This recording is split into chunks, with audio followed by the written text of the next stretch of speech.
go here on Sports Tonight Live. As ever, I'm joined by Danny Flexen from Fighting Fit magazine. You well, Dan? Yeah, not too bad, thanks, Dom. Well, this evening we're going to be talking about Ali turning 70. Going to be joined by plenty of guests, including Tony Bellew, after that fight with Danny McIntosh has been announced today. And plenty more goings on in the world of boxing as ever in terms of, let's face it, the Floyd Mayweather situation just won't go away. It's a little twist in the tail, if you like. I think Bob Arum's saying that that fight could be made in November. What do you make of that saga? Well, I think the fact that Floyd Mayweather's prison sentence was only delayed because he had a fight supposedly locked in for May the 5th kind of means he's going to jail after that fight. Whoever he fights, he's going. And if he stays for the whole 6 months, November's impossible. Even if he stays for 3 months, training for the fight is going to be impossible. Floyd's someone who is known to keep in shape outside of camp as well. So how can he possibly approach a Pacquiao fight, the biggest of his career, his defining fight, in peak condition? Arum's putting an insurmountable obstacle in the way because clearly he doesn't want Pacquiao to have the fight, especially not at the beginning of May. We said it last week that it'd become a tiresome soap opera. There's no sense that it's going to go away, is there? Well, there's no sense. But the balance has kind of swung now because for years it's been people accusing Mayweather, he fights very rarely, accusing him of dodging Pacquiao. You know, he fights once a year against weaker opposition. They accuse him of making people fight at unnatural weights.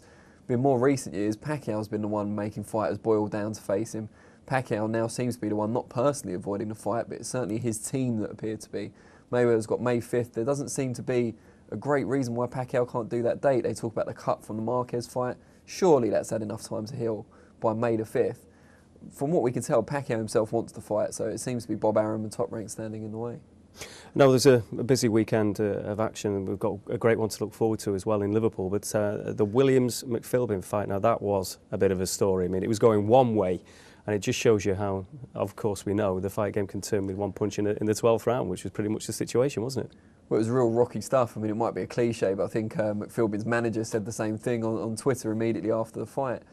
You know, Williams had dominated it for such a long time. But I think I said last week, although I know we'll come to the fact I got the prediction wrong, I did say that Leon Williams as British champion is interesting because whoever he fights in the top 10, there's a chance he'll lose. You know, he's not an exceptional champion. But it's good to have a division like that, isn't it? It's good to have a situation like that. If you're looking at it from glass half full, of course, yeah, because everyone fights each other, and on any given night, either of the two combatants could win. So yeah, I mean, obviously, and you mostly guaranteed exciting fights, although obviously Williams against Norton kind of disproved that to an extent.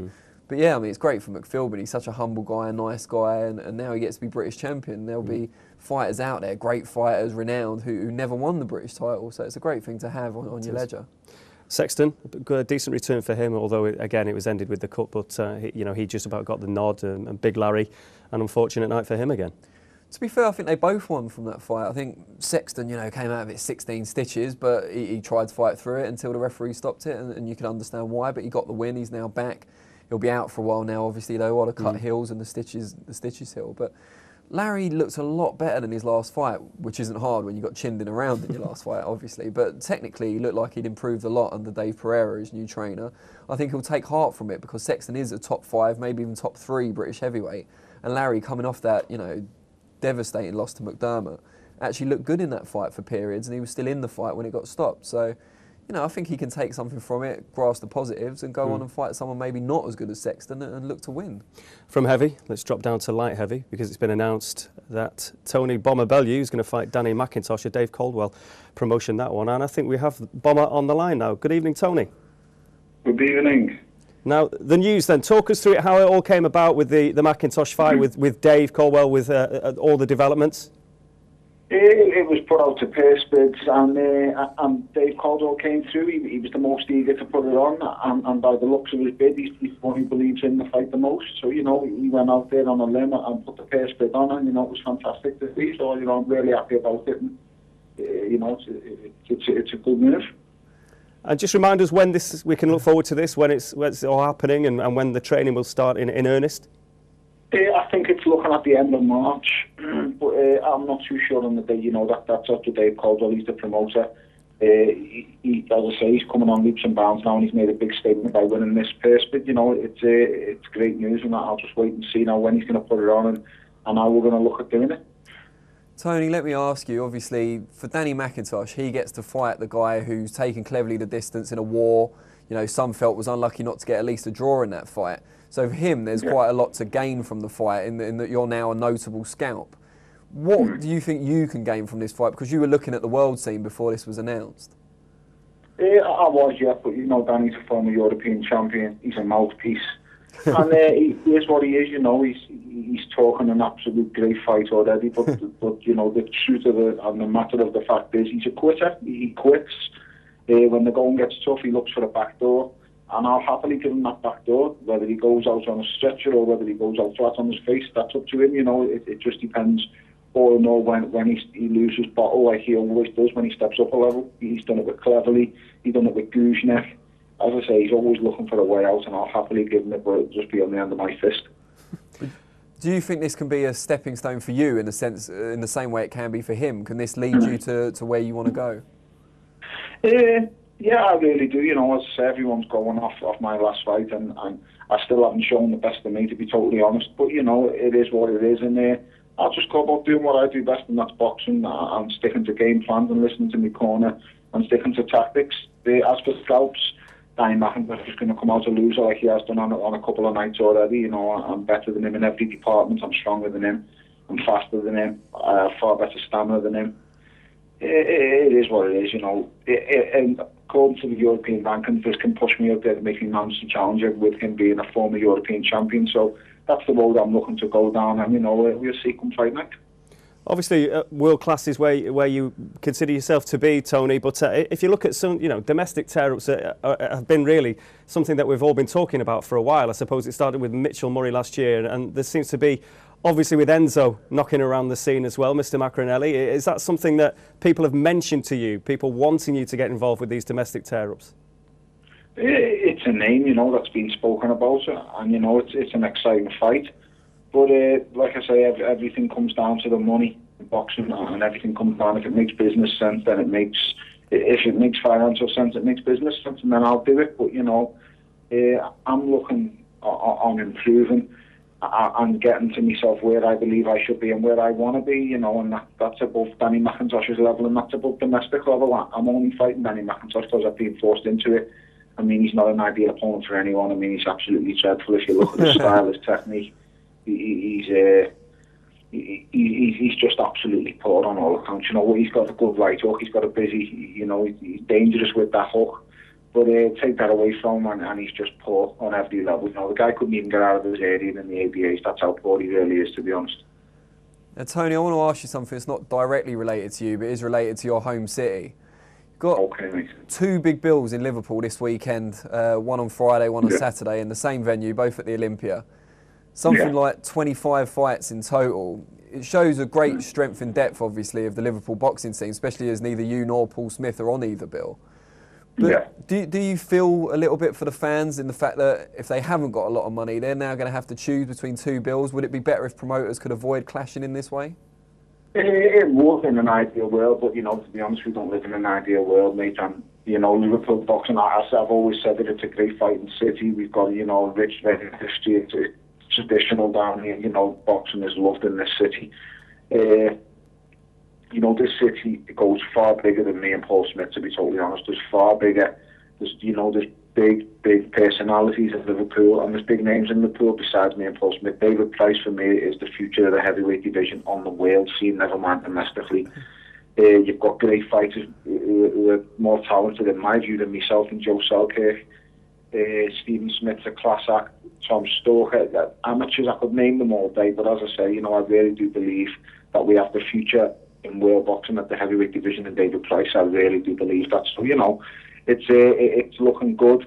It's not ideal that the boxing's going on Friday and Saturday, but in a way, you know, hopefully the boxing fans will turn out for both. I'm sure they will. I know David Price's is nearly sold out now, and Derry Matthews takes a barmy army with him absolutely everywhere. His fans are nuts. We fought on a few bills together, and, you know, my fans and his fans mix. You know, we have a very similar set of fan base in Liverpool. We have big fan bases, but it's all the very same and similar people. So, you know, I'll be there tomorrow and I'll be there on Saturday for both the lads, and, you know, watching Liverpool boxing grow, because that's what it's doing. I feel Liverpool is probably the smallest city out of all the fighting cities in England, but it has by far the best talent, and by far, you know, the best fans for me, to be honest. It does seem that you might just have the edge in terms of Liverpool and, say, Manchester, which would be another, Northwest boxing hotbed, of course. But in terms of the Olympia now has been getting the big fight nights, hasn't it? And, the MAN has gone quiet. And do you feel that even though a lot of the Liverpool and the Manchester lads train together in gyms, obviously you think of Joe Gallagher's gym and whatever. Oliver Harrison's as well. Yeah, Oliver Harrison again. The two camps, if you like, mix very, very well. But do you think that Liverpool has now always strong in the amateur game, just edged ahead in the pro game as well? Yeah, I wouldn't say edge ahead, because it's not a race and it's not a competition. To be fair, I think what's happened is, and I've said this for a while now, Manchester had their little period where they had a load of good amateurs come through, then them amateurs turned over and went pro. Liverpool, the same thing. You've got me, I won 3 ABA titles, Stephen Smith's won 2, David Price has won 3, Joe Selkirk's won 1. We're all turning over at around about the same times. And, we're all just starting to come into our own now, and we're all starting to mix at title level. So that just means you're going to be, once you get to title level, you're obviously going to be seen more, your name's getting banded about more, and people actually want to fight you when you've got titles. It's when you haven't got titles, nobody wants to know you, nobody wants to fight you if you're a good kid. And like I say, everybody's coming to the forefront now in Liverpool, and it's exciting times, it really is. And, Manchester had a great time with it. I used to train in Manchester. So, Manchester has still got really good fighters, and what they do have there, they do have a good place to train in Manchester. It's a lot bigger than Liverpool. But like I say, Liverpool's coming to the forefront now, and the fighters are all kind of coming at once. They're all getting ready to go at title level. Like I say, Selkirk's ready for titles now.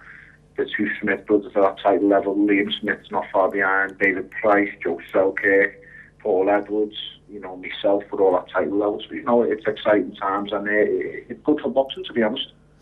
It's interesting. You've just pretty much summed up. It's a harmonious game, isn't it? I mean, if you look at Manchester and Liverpool, you expect a little bit of rivalry. Obviously, if you're looking at the football, then it goes off the scale. But it does work, doesn't it? I mean, as I say, with the training, with everything else, it is everyone's friends, basically, aren't they?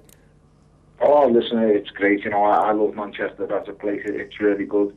I spent a good couple of years up there training. But, the place on a whole is a nice place to be. I really do enjoy going to Manchester and stuff like that. And my nutritionist is based there in Kerry Cage with CMP. So I'm still there once a month to see Kerry. And I have friends in Manchester. I mean, like I say, on a football point of view, I'm Everton and we can't stand Manchester, but that's football and you put that to one side. But on a personal point of view, I love Manchester, mate. It's a great city and it's full of nice people, to be honest. But I'll just add this, I'd rather be a Scouser than a Manc. Well, listen, Tony, just before you go, I mean, Ali turning 70 this week wouldn't have escaped your attention. Any thoughts on the great man himself? Was he an inspiration to you? Oh, listen, without doubt, he must be an inspiration to anybody who can breathe fresh air, mate, because the guy's a living legend. He's just the things he's done, from the things he says to the things he's done, and just what the man stands for. People have gone to me this week saying, I've bigged him up on Twitter and I've said this and that, but he's done some bad things as well. Well, people want to realise who hasn't done some bad things in life and who hasn't had bad times. There's good things that he's done far outweigh the bad things or any bad things he's done or said. And, I prefer to concentrate on the positives rather than the negatives when it comes to judging people. So, he's a great man, he's a legend. And I don't think he'll ever be forgotten. I read something the other day that he is the most famous, his face is the most famous face in the whole world, who's alive and living at the moment. And then take into consideration what he's famous for, it's boxing. So it means our sport is still alive, it's still up there, it's massive still. And the most famous face in the whole world on the planet is a boxer. Simple as that. Mm-hmm. Yeah, can't argue with that. Beautifully summed up, Tony. Listen, all the very best with training and everything else, and that date at the end of March that we expect under the Dave Caldwell banner as well, fighting Danny McIntosh, of course. And good man for joining us. All the best. Thanks a lot for having me. No Cheers, problem. Top speaker, top guy. Tony summed up the Ali situation beautifully, and overall, it's a fight to look forward to. He certainly mentioned that Danny's talking that fight up, but Tony's not shy in. I was going to say, about Tony Bellew calls you a mouthpiece. I think you've got a problem with the verbals, But yeah, McIntosh is a good kid. He says he's a quitter. I think that's a bit unfair. He was getting, pretty much battered out in France when he won the European title before finding the punches to end it. He never gave up in that fight. Against Cleverly, I think he got decked 5 times and bounced up before he got stopped.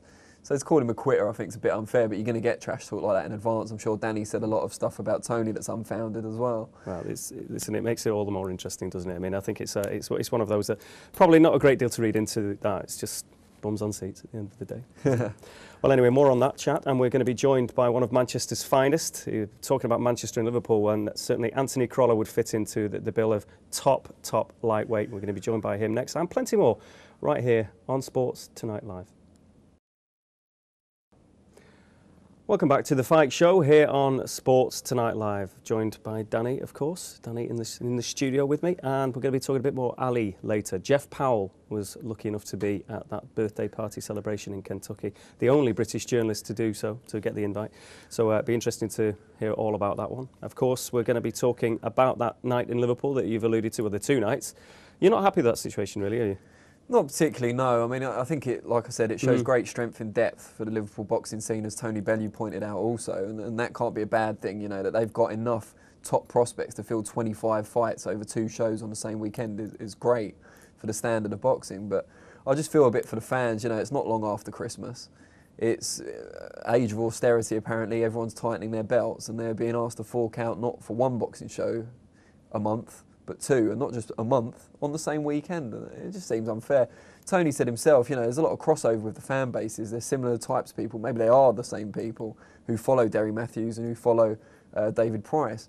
So what do? You either break the bank or you have to make a choice between your 2 favourite guys. And I just think promoters put a bit more thought into things and had a bit of a dialogue going on with each other. Maybe one to go this month and one to go in February, and TV could have a part to play in that as well. But just seems a bit, you know, short-term thinking there, whereas both promoters could make a big kind of statement with their fights if they were on at different times.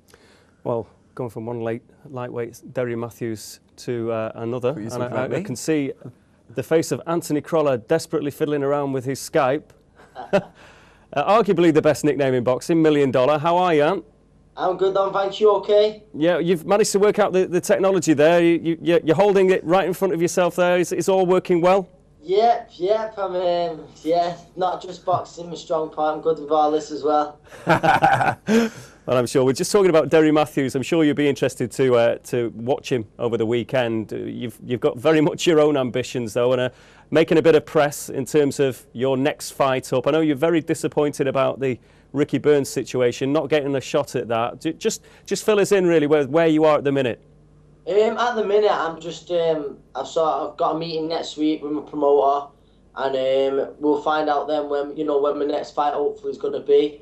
At the minute, I'm just looking. Maybe next time I'll be defending my British title. Like you say, there's a fight on tomorrow night as well. Who it'll be against, I'm not sure. Maybe Derry's one of the names involved. He's in the top 10, but I really don't know. Like I say, I'll know a lot more next week, hopefully. Anthony, what about this Ricky Burns fight that seemed to be on for about a week and then suddenly was off again? How close was that to happening, and how do you feel now that it's looking like it's not going to happen? Yeah, there was a lot of talk, and it looked at one point as if it was going to be on, but I was up for the fight, as I'm sure Ricky was, but it's not always that simple as if the 2 fighters want to fight. Promoters have got to work together, and they both have the reasons for not working together. See where they're both coming from. But obviously, I was disappointed. It was a world title shot, and it was a fight I'd really love, and a lot of the fans, wanted to see. Been, sort of overwhelmed by the amount of people on sort of Twitter who wanted to see the fight, and disappointed it's not happening. But there's a lot of rumours that I refused the fight. That's not true at all. I wanted the fight, but like I say, it's not always that simple. It's there's other things that come with it, the politics side of things, and like I say, they both, promoters, obviously they just want the best for their lads and stuff. What is it about Ricky Burns that you particularly wanted? Why you really wanted that fight? I mean, he's got the belt, obviously, the interim WBO belt, but I suppose there could be more prestigious belts that you could go for, but it's Ricky Burns that obviously interests you. Why? Yeah, I just want to be in the best fights. I think in Britain, it's lightweight, it's possibly the best division in, domestically. There's some great fights out there to be made, and Ricky's number 1, and I've always thought, to be the best, you've got to beat the best, and I want to be in them kind of fights. And obviously, Ricky's really come on the last few years, and he's getting better all the time. But obviously, I see things. I see weaknesses in Ricky. Obviously, strengths and weaknesses. But I really believe I could have beat him. But now the fight's not happening. He's got a tough fight in Paulus Moses. I wish him the best of luck because Ricky's a really nice lad. And like I say, other than myself, I'd always be wanting Ricky Burns to win. It's interesting that, with the Ricky situation, the other domestic fights that people now will want to see you in would be Kevin Mitchell, Gavin Rees. I don't think you'd want to be fighting your stablemate John Murray just yet. No. It's something you never know. But, there's some great matches anyway, isn't there? No, yeah, there is definitely. Like I say, it's a really good division. The two names you've just mentioned, them both great fighters. And I said it a few times, like over the years, you saw some real good divisions where fighters have not so much have avoided each other, but yeah, I suppose they've avoided each other, and also that fights that didn't happen. And I just want to box the best in the division. And like you said, two names there, they're great fighters. And if it happens down the line, I'd be really happy, to be in them fights. I mean, Anthony, when you look at world level, who do you think is the number one lightweight in the world right now, aside from Marquez, who we assume is moving up? Who's left behind as the number one? I was over in New York with John Murray, my friend, who lost to Brandon Rios, although we failed the weight that night. But there's been talk since that he's going to stay at the weight, but we'll see. But also, I think Antonio DeMarco who beat Jorge Linares for the WBC title. It's a real strong division. And you've got to put Ricky up there with them fighters as well. It is indeed, and I mean, just tell us a little bird tells me that as well as your technical skills in sorting Skype out, you're a bit of a demon driver. What's been going on, Ant? Well, last week I was very lucky. I come off the motorway, spun round, and come straight off the motorway. I was lucky no traffic was coming. It was on the M6 there, going onto the M61, and honestly, I lost control of it. But it was a big wake-up call, and like I say, I was very, very lucky. And the Smith brothers come and push me out. You can imagine it, can't you? Leave it. They was like, oh my God, it could have been bad. It really could have done. So since then, yeah, that's my excuse for being late for the gym. I'm driving extra careful. But good man. Listen, we're not making light of that situation. I mean, obviously that could have been very serious. So glad that you came out in great nick. Yeah. No, of course. Like I say, it was. I'm not the best driver out there. I went go-karting just before Christmas with my friends, and I think I was 15th out of 15th. So, yeah, I'm not the best driver. So, Anne, answer the age-old question. How many Smith brothers does it take to push a car out of a ditch? Wow, there was two of them. In fact, I pushed it with Liam, so Stephen took one of them and me. Because Steve got him being the lightest. It's lucky you do all that strength and conditioning with Joe. Yeah, no, it come in handy then. We were just talking to Tony Bellew before about the Liverpool-Manchester thing and how it's quite harmonious in the world of boxing. But I know that you've got a lively gym there in Bolton under Joe with the Smith boys and yourself. And I know you're a United fan. There's a big game coming up now in the FA Cup. I mean, what's it going to be like in the gym? Sparring will be a bit tasty, won't it, in the forthcoming run up to that? No, there's some banter that goes on in the gym. It's like, obviously there's the Manchester derby, but now that's another derby altogether as well. When you've got the Smith brothers in there as well. And, lads who come down, like their younger brother who's in the amateur setup, and, great amateurs like Tom Starker, and they come down. So there's some banter, and like you say, the sparring, I think that gets a bit tasty because of it as well. Oh mate, it's not too late to convert to Liverpool, There'll always be a place for you at Anfield. Don't listen to a word of Eddie. Listen, none of that nonsense. Just before you go, Anthony, just quite interesting in terms of the Macklin-Martinez fight being made. You know Matthew Macklin very well. What do you make of that, and what chance would you give him? I really believe Matt's got a great chance of pulling this off. He's wanted this fight for a long time, since just after the Stern one, when that looked as if it wasn't going to happen again, because the Stern camp they said they offered Matt the rematch, but in all honesty, they offered it him in the offer they made him wasn't like a realistic offer, and he was never going to say yes to it. So, but since then, Matt's wanted that fight, and he really believes he can. He's very confident. I was with him, like I say, in December over in New York. He's happy there, and he's settled, and he's he's started his hard training for Paddy's Day, and the support he's going to get over there. I mean, like, you know, the big Irish contingent over in New York is only going to drive him on, and I really do believe he's got a great chance of pulling it off. Yeah, I mean, I spoke to Macklin a couple of weeks ago, and he was talking about he's now joined Buddy McGirt, obviously over there for his training, but he spoke very highly of Joe.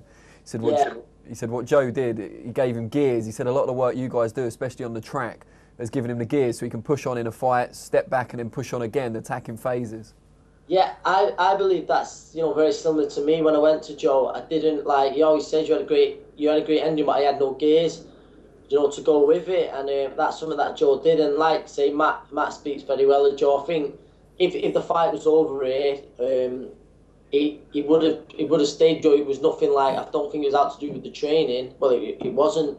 But Matt's based himself out in New York now, and obviously Joe's got commitments here with, you know, with a great stable of fighters, and it's important for Matt to build, you know, an Irish following up there, you know, so he's got to be around New York to do that. And like I say, that'll all help with the fantastic support he's going to have on Paddy's Day over there. Fantastic night to look forward to. Well, listen, Anthony, all the very best with your training. I hope you get a fight announced soon, that one that will get us all going. I'm sure it will, because I suppose, you know, it's a shame Ricky Burns and yourself, arguably the most improved fighters in Britain anyway. But anyway, all the best. Thanks very much for joining us, and enjoy the banter and the FA Cup win for United soon. Yeah, it will be. Thank you. Cheers. I'll see you. Bye-bye. All the best, Anthony. And we're going to be joined by another superstar of British boxing, Nathan Cleverly, straight after this very short break. But plenty more to come. We're going to be previewing again the Liverpool Bills, the 2 nights of action headlined by Derry Matthews, I think, on Friday. Obviously, the McDermott, though, prize fight on Saturday night is an interesting one, Dan, isn't it? But more to come on this. And, of course, Jeff Powell as well, talking about Ali turning 70 and that party. This is The Fight Show on Sports Tonight Live. Welcome back to The Fight Show here on Sports Tonight Live. Now, this Liverpool bill that we're talking about, Danny, in terms of the Friday night Derry Matthews, the Emilio Marsili, unbeaten.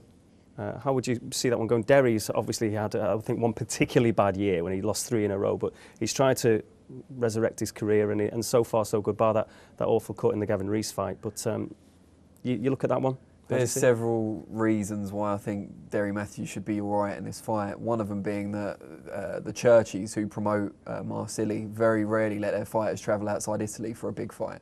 You know, they're so renowned for getting home advantage for their boxers. The fact that they've let him travel outside, and he's also 35 years old, and this is his first really big fight, suggests that he's not as good as anyone promoting the fight would make out. It's not to say he won't give Derry problems. He is a southpaw, he is crafty, and he's got good technique. You know, he's won the Italian title, but I think Derry's fought at a higher level. He's you know, since his comeback, he's looked better than ever. Very good technical skills. He was a great amateur, Derry. He'll have that home backing behind him. I think he's probably naturally a bit bigger as well, taller, broader. He did the Fight and Fit Fitness Challenge 3 weeks ago, did really well. So I think we've helped him. We've played our part in his forthcoming victory. Speaking to Marsili's manager a couple of days ago, even he wasn't willing to go out on a limb and say his guy was going to win. And in that's that not case, a great sign, no, is it? it's not a great sign. So I think it'll be a good fight while it lasts, but it's more of a good showcase for Derry, I think. Well, I'm delighted to say that we're joined now on the line by Nathan Cleverly, who isn't fighting this weekend. I'm sure you'll be an interested observer, though, Nathan, and thanks very much for your time this evening. No problem. So how are things going, Nathan? I know that you've been in the news a little bit, yourself and Carl Froch. That's been a talking point. How are you doing?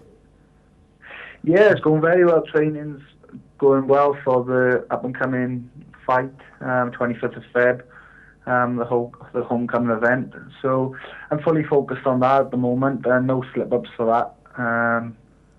So hopefully come through that successfully, and we look for a big showdown with a big name in the summer. And Nate, obviously, I haven't read the story or watched the video. I think it was on the Sky website, but just saw the headline saying "Cleverly calls Froch arrogant" or something like that. Is there a real story behind the headline, or is it just people making a story out of nothing? Yeah, they said, was it the interviewer asked, was it do I think Froch's been a little bit arrogant by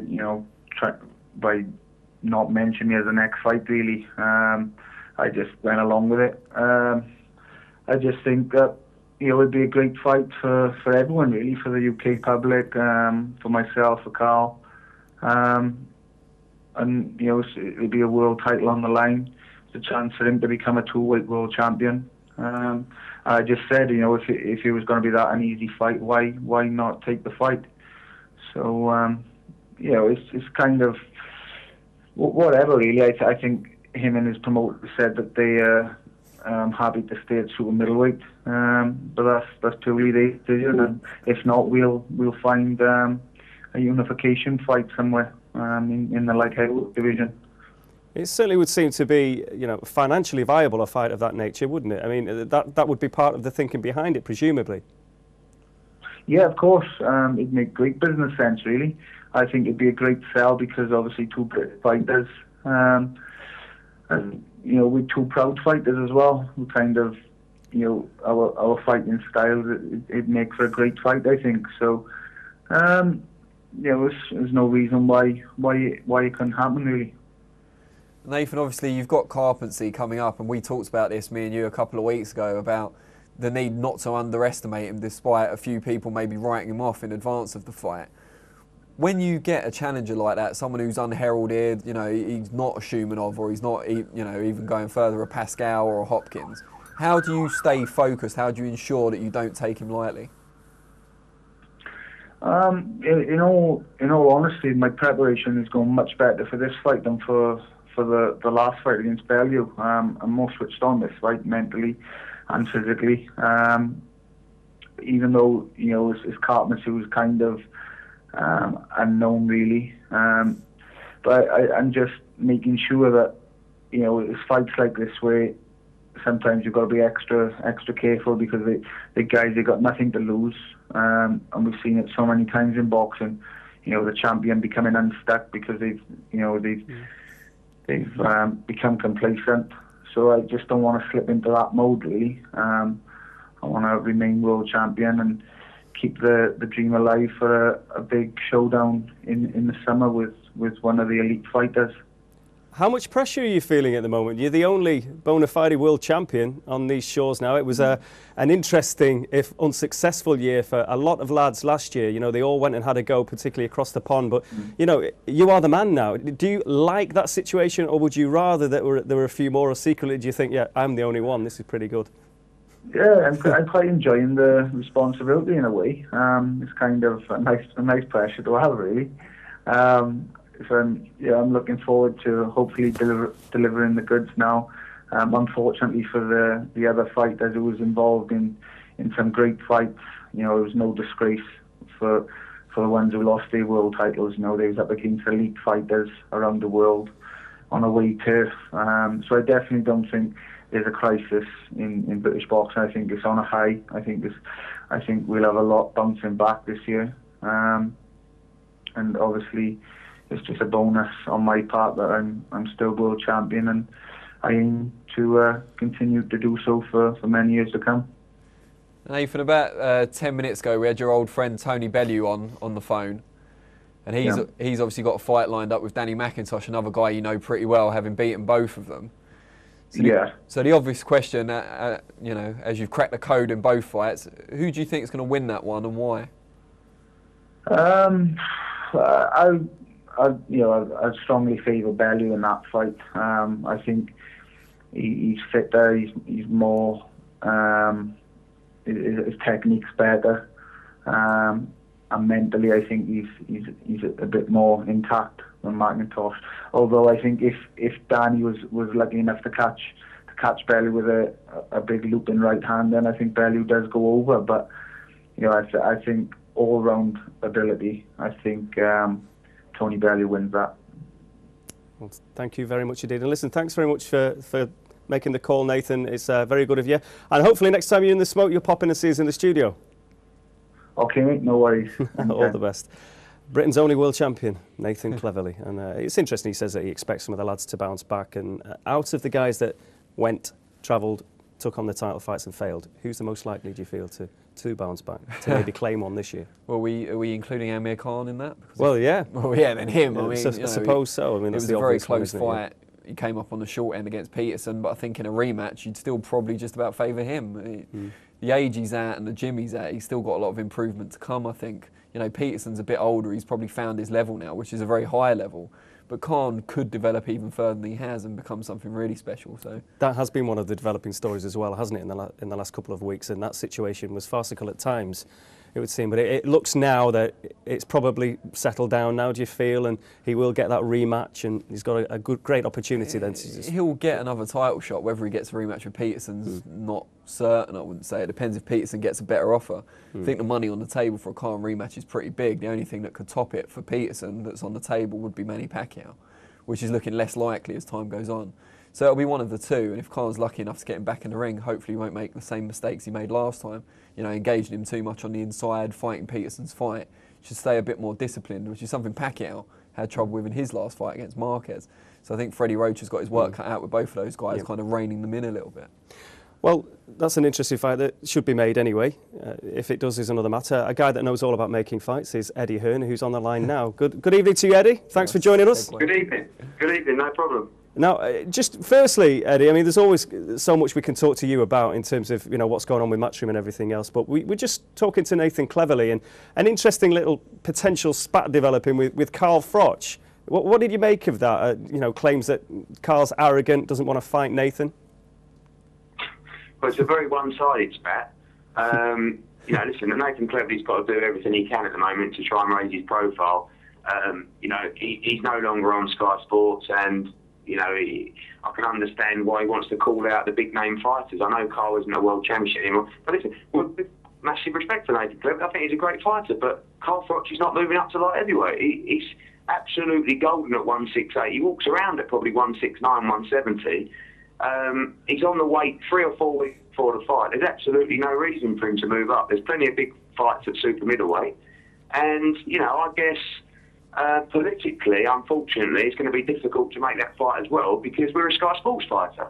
So, you know, we want the fight on Sky Sports. I think they'd probably want it on Box Nation. And, you know, where do people want to fight? I'm not taking a pop at Box Nation, but it's common sense. You know, like I said, it's a very one-sided spat. We think Nathan Cleverly's a good fighter, but we've got no interest in fighting at light heavyweight. I wish he'd just give Tony Bellew a rematch. You know, that was such a great fight, such an easy fight to make. Both fighters from the same camp.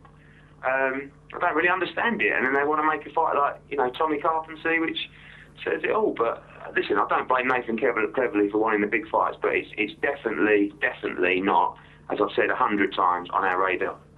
So if we're talking big fights, and obviously Carl's staying at super middle, and I completely agree with what you're saying about it. I've seen him, you know, 10 weeks out from a fight, not far over the championship limit. What's the state of play regarding a possible Bute fight now? Is that close to happening? Yeah, well, listen, we had meetings with Showtime yesterday. Showtime would like Bute, ideally, I think, to fight Bernard Hopkins or Andre Ward. You know, they've sort of built up the Super 6 winner. Be a big unification fight, Ward and Bute. That fight's not going to happen anytime soon. I'm not sure if it'll ever happen unless the both camps sort of loosen their belts a little bit. I think Hopkins wants to fight Bute. I don't think Bute wants to fight Hopkins. Showtime have expressed their desire to keep Carl Froch. So, you know, do we want to send Carl Froch out to Montreal in April and go and have a tough fight off the back of such a long run? Perhaps every day that goes by, the thought of a homecoming, and I know the homecoming word gets bounded around often now by promoters, including myself, but a homecoming for Carl Froch surely would be a big occasion in Nottingham against a decent name, and then look to fight perhaps Bute in the summer or September, or look at the Kessler fight. We've met with Kelly Sutherland, you know, recently, Sutherland talking about the Kessler fight. The Bute fight is still a possibility, but this is why, no disrespect to Nathan Cleverly, we're not looking at a fight with Cleverly because we're a Showtime fighter. We're a fighter who looks at the high-profile fights that the American broadcasters are interested in. And with all due to respect to Cleverly, he's not one of those people. So that fight doesn't really make sense to us. I appreciate the British fight fans thinking it's a big fight, and it could be down the line if Carl ever looks to move up. But, you know, we have to look at where the majority of our income comes from, and at the moment that's from our US broadcast partners. So the options for us are really a double Bute fight, looking at Canada in April and then back in the UK in end of July, or looking at some kind of homecoming fight against a decent opponent at the end of April, and then a fight with Bute or Kessler late summer. What do you feel now is the reaction to Carl, obviously with the Ward defeat, stateside? Has that, you know, as is often the situation, if you lose like that, has he gained more respect from fight fans over there? Is he a much bigger name now, despite that going against him? You know, I think American fight fans like to watch Carl Froch fight. They know, you know, how he fights. They know what kind of man he is. And don't forget, you know, all of his Super 6 fights have been on the Showtime network. They've made a huge fuss of him out there. So he's developed into a big name, probably a bigger name than he is over here, even though his profile soared in the last couple of months. But, you know, I think what Carl showed in that fight was, look, he lost. He got beat by the better man. He took that on the chin, and that's exactly how he called it. He had a terrible start in the fight. And, you know, he wasn't good enough on the night. There can't be any excuses. He prepared well. He was up for it. The weight was perfect. Mentally, he was in a great place, but he wasn't good enough on the night. There's not a lot you can say. And I think when you come out there, I think the public embrace that and say, oh, that's refreshing, to actually hear a bloke who's come out and says, I wasn't good enough on the night, I didn't deserve to win. Because, let's be honest, we all saw the fight. That was the case. Eddie, it would be remiss of us not to mention the War of the Roses with you on the phone. Not talking Battle of Bosworth Field here or ancient history. We're talking about Kell Brook against Matthew Hatton, of course.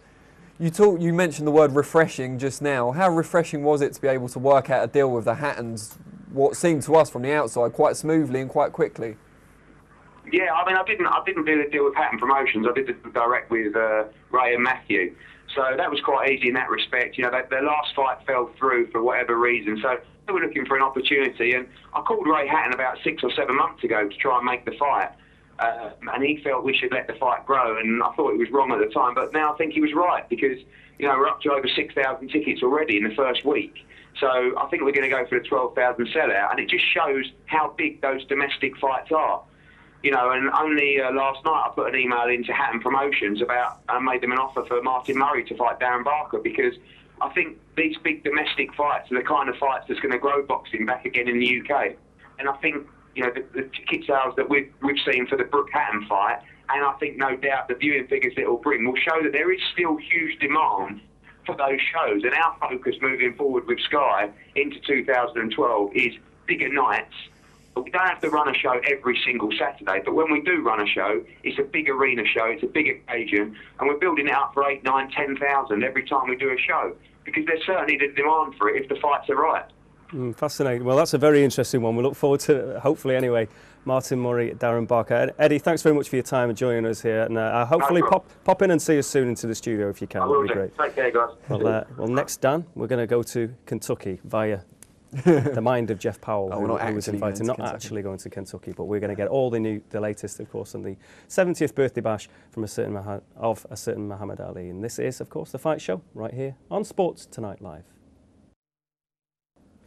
Welcome back to The Fight Show on Sports Tonight Live. We've been talking about plenty of things, obviously, Danny, in terms of the Liverpool show. We haven't really, as yet, touched on the David Price, John McDermott. McDermott, such a top guy in many ways, isn't he? He's had some cracking fights. I think he's got 7 defeats in 26 fights, but he's fought just about pretty much everybody, hasn't he? In terms of anyone that's been put in front of him, he's given it a go. We saw what he did to Big Larry. This one, very, very quickly, what do you think? Very quickly, it could be quite a difficult one to call. I think the only reason I'm speeding you up, we have a special guest. But sorry, we'll get back to it. I'll tell you what, Dan. We'll get back to it. Give me a few minutes. Yeah. I don't want to actually waste the time of this next gentleman, who is has been incredibly fortunate, the only British journalist to be at the birthday party celebrations of Muhammad Ali turning 70. The Daily Mail's Jeff Powell. Good evening, Jeff. Hi, how are you? Well, first things first. I mean, we'd have all liked to have been there. What was it like? It was obviously, it was a privilege for me to be there. It was wonderful to get the call, as you can imagine. It was people he knew from Louisville and the years. That was also very nice. So he's obviously in some distress with Parkinson's, but he knew everybody around him, and he was at home with that, which was nice, being out in public. It was an exciting. It was emotional. I mean, Jeff, there was a sense of great celebration. He seemed to be truthful, but there was some sadness that obviously you can't communicate the way he used to do so confidently. And clearly, it was a miracle that he made it. And the real the problem. There was a tinge of sadness to it, but in essence, he'd been able to reach this age and appear. I mean, Jeff, you were obviously lucky enough to cover many of his fights, you know, in his prime. What does Muhammad Ali, looking back now as he's reached this milestone, what does he mean to you? Well, he's, I mean, the most exciting sports personality we've been around in our lifetimes, and I would suggest ever, because, you know, not only was he magnificent in the ring, but he was the most extraordinary, electrifying personality. You know, initially, I thought it was crazy, as you probably will recall. But of course, when you have that much what Tom King calls show about you, the question is, can you back it up? Of course, Cassius stroke Muhammad was able to. So that, you know, he brought so much more to the table. I mean, he's got to be, on the one hand, the most important sports star of all time, and on the other hand, the most accessible. It's quite extraordinary. I mean, he just loved holding court, and it reached a point sometimes when you couldn't sort of get away from him, which seems a strange way to look at it, to do your work. I mean, I remember one occasion, a few of us were in his room, and he was just talking and talking, and it went on for about 3 or 4 hours, and I said, well, you know, this is all fantastic, but, you know, got to go and get a few words over. How long will that take? And I said, well, if I sit down and write it, it could take 2 or 3 hours, but if I go on the phone and dictate it, it can be quicker. He said, okay, you've got 30 minutes. Go speak those words over and get your little white so-and-so back in here. And then you go back in 30 minutes and carry on for another 4 hours. And the energy of the man was extraordinary. And of course, you know, the irony is that he was the most quotable human being in the world, and now he can't, any kind of what he can give you is its present. But Jeff, let me ask you, because obviously you've covered him in 2 separate spells, obviously before and after his incarceration and the war and so on. Do you kind of feel as a journalist you've grown up with him, that, you know, as he's developed and you've got older at the same time and covered more fights around the world? Well, it's quite interesting because we both got the T-shirt. They produced a T-shirt on Saturday night, 1940, greatest year of all time. And I agree with that because I was also born in 1942. So yes, I suppose thing. But no, I don't think it would be right to claim that sort of level of closeness because a lot of people covered him more than I did. And the early stuff I was not privy to. I wasn't the boxing correspondent of the paper at the time. I dipped in and out a bit early on, but then got to know him better as time went on. But, you know, it's our privilege to and you want to claim more than it is, but it was very nice to be asked to be there, I have to say. And how would you counter any, you know, people will look at the life and the times of Cassius Clay Muhammad Ali, and inevitably there are negatives there. You know, obviously many people are focusing on the purely positive Muhammad Ali, the incredible persona, but, you know, with the negative stuff, maybe some of the Joe Frazier stuff, I mean, how would you respond to that? Well, you know, we were talking about very young when he won the world title and so on. He was also, you know, very clever.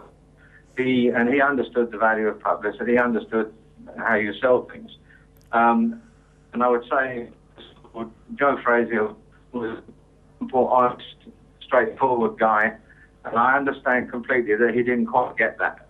You know, if you feel you're being insulted, and you're not quick enough to engage in the repartee, which man would have accepted quite gladly if he'd been insulted back. It would have been part of the but if you're not quick enough to do that and you feel insulted and you feel hurt and wounded, I fully understand. They came more or less rapprochement before the end, but it was late, and of course Joe's life became very different to Muhammad's because, you know, he basically was in poverty at the end, which was very sad. I understand. What I would have to say is that, you know, it was a small price to pay in the sense that it changed life for athletes all over the world. He became the first high-profile, high-earning man who transcended the sport, crossed over into the areas which have benefited every kind of sportsman since. In return for that, yeah, he ran. Well, I think he did a far better sport than he ever did a disservice.